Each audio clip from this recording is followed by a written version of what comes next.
Assalamualaikum warahmatullahi wabarakatuh. Perkenalkan, nama saya Amriana, NIM A2010068. Baiklah, pada video kali ini saya akan sedikit membahas tentang materi hukum internasional dalam ekstradisi. Nah, di sini ada beberapa yang akan saya jelaskan tentang ekstradisi ini. Yang pertama, pengertian ekstradisi, unsur-unsur ekstradisi, asas-asas ekstradisi, dan yang terakhir, dasar hukum ekstradisi. Nah, pengertian ekstradisi ini adalah penyerahan oleh suatu negara yang meminta penyerahan seseorang yang disangka atau dipidana karena melakukan suatu kejahatan di luar wilayah, yang menyerahkan dan di dalamnya yurisdiksi wilayah negara yang meminta penyerahan tersebut karena berwenang untuk mengadili dan menghukumnya. Nah, ada juga beberapa pertanyaan tentang ekstradisi. Salah satunya adalah mengapa ekstradisi ini sangat diperlukan dalam penegakan hukum internasional.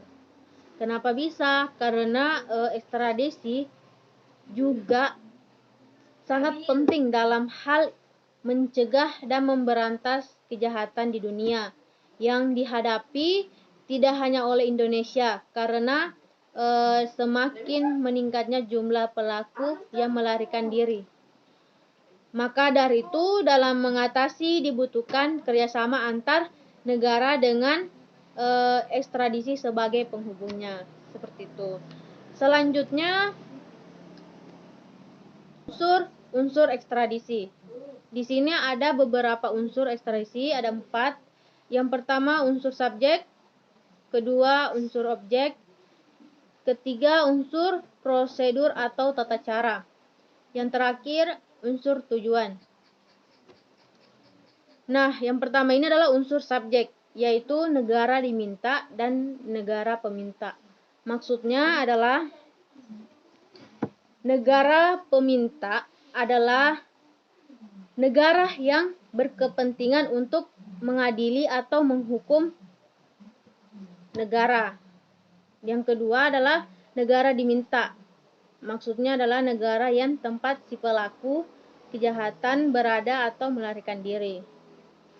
Kedua, unsur objek, yaitu orang yang diminta yang bisa berstatus sebagai tersangka, tertuduh, terdakwa, ataupun terhukum.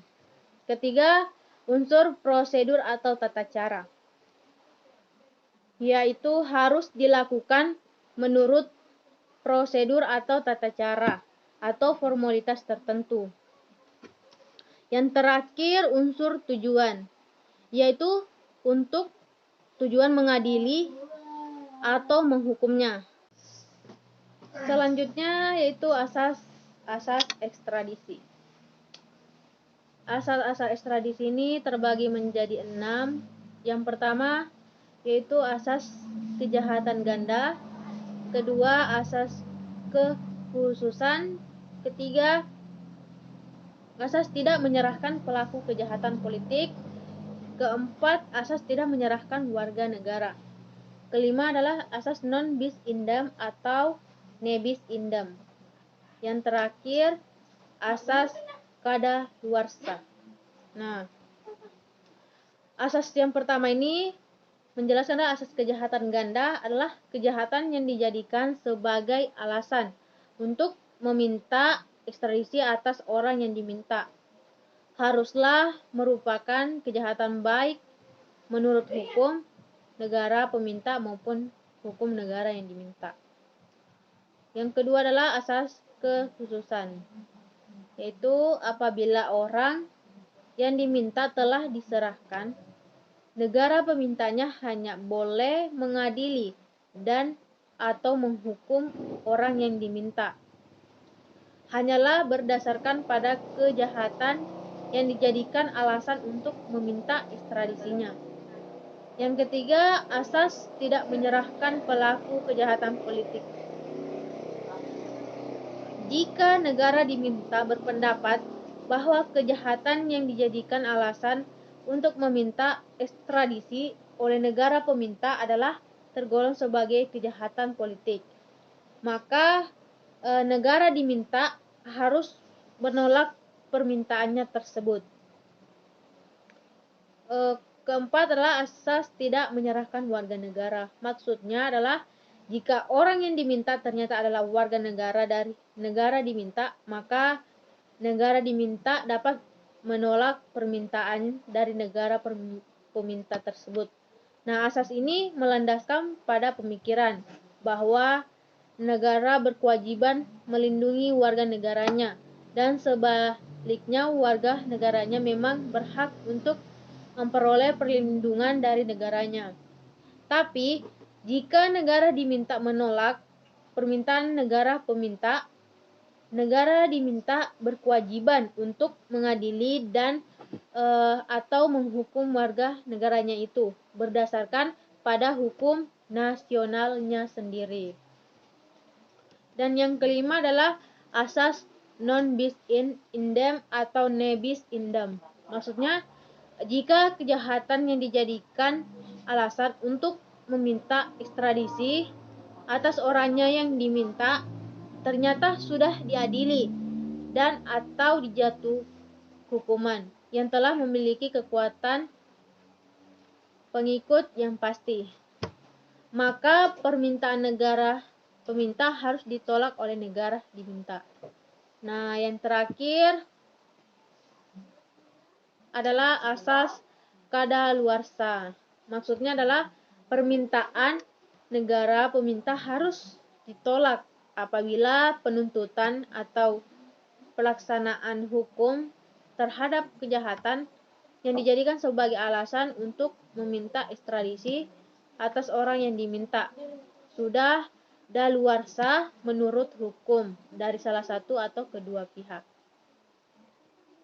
Yang selanjutnya adalah dasar hukum ekstradisi. Nah, dasar ekstradisi ini yaitu pertama perundangan nasional. Nah, pada abad ke-19 banyak negara yang telah menetapkan undang-undang ekstradisi. Dalam penempatan tersebut, sebagian mereka dipengaruhi keinginan untuk menyelamatkan kemerdekaan seorang dan sebagian lagi oleh pandangan mereka bahwa segala hukum pidana dan prosedur harus didasarkan pada perundang-undangan. Kedua, perjanjian ekstradisi. Nah, setelah menetapkan perjanjian, ekstradisi diteruskan dengan usaha membuat perjanjian atau konvensi untuk mengadakan keseragaman ekstradisi dan prosedurnya. Yang terdiri ada beberapa, yaitu perjanjian bilateral dan kedua perjanjian multilateral. Nah, perjanjian bilateral ini yaitu adalah suatu perjanjian yang diadakan oleh dua negara, di mana masing-masing negara harus memenuhi ketentuannya yang telah ditetapkan. Yang kedua adalah perjanjian multilateral dan konvensi, yaitu bermaksud adalah perjanjian yang ditandatangani oleh lebih dari dua negara. Sejumlahnya negara yang mempunyai hubungan geografis, historis atau kebudayaan yang mempunyai kepentingan bersama dalam bidang ekonomi telah mengambil ketentuan guna membuat standar undang-undang ekstradisi dengan mendatangani konvensi. Nah, di sini adalah perluasan konvensi internasional dapat didasarkan atas keperluan suatu konvensi tertentu yang menyatakan bahwa ekstradisi dapat diberikan dalam hal pelanggaran yang disebut dalam perjanjian. Dan yang terakhir adalah tata krama internasional. Nah, dalam hal ini tidak terdapat hukum atau perjanjian atau konvensi yang mengatur sebagaimana tersebut di atas. Ekstradisi dapat dilaksanakan atas dasar suatu tata krama oleh negara terhadap negara lain yang disebut disquet extradition. Itulah tadi sedikit penjelasan mengenai hukum internasional tentang ekstradisi. Lebih dan kurangnya mohon dimaafkan. Sekian dan terima kasih. Assalamualaikum warahmatullahi wabarakatuh.